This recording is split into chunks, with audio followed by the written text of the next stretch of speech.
Joe Chayota.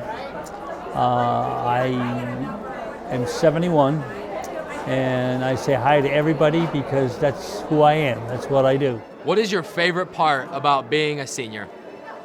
Well, realistically, I don't have a favorite part of being a senior because I've never been a senior. Up until I had this stroke, I didn't even know what a senior was. How do you define a senior? Well, you've got to define a senior by age. And the government will say 65. But with everything that's going on in the world today, a senior is more like early 70s. Because realistically, there's more and more people that can't retire at 65. It's physically impossible for them to. So, if you could tell your parents anything in the world right now, what would you say to your mom and pa? Thanks.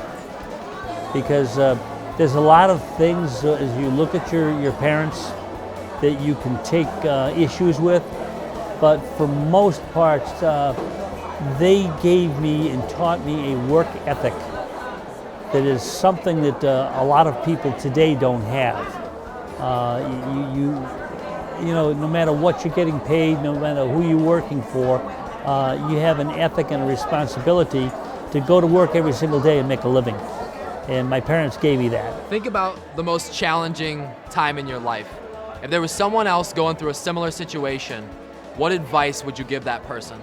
The thing is that life really has no definition. So you've really got to be in a position to accept and expect the unexpected. Just like I say, on January 8th, I got hit by a tornado. I had no idea. I've never been sick a day in my life. And then all of a sudden, overnight, I was relegated to where I'm at right now. And I've had to readjust my whole life and make that my challenge now to recover. But you got to be prepared for it. And I don't think most of us are prepared. We think we're going to live forever. We think that we're going to, we're going to be healthy forever. I've never had a sick day in my life.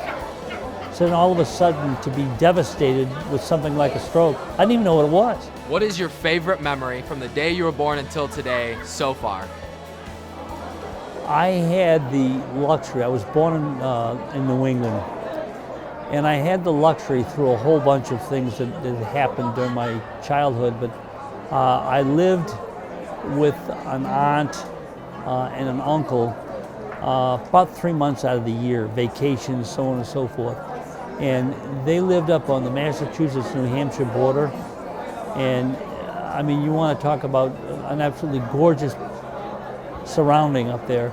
I mean, it was what God gave us, the natural things. If you could share some words of wisdom with every young person on planet Earth, what wisdom, what advice would you pass down to them? If you have a challenge in your life or an opportunity in your life to become somebody or to do something, and in your mind it's worthwhile, then it's worthwhile doing it to the best of your ability.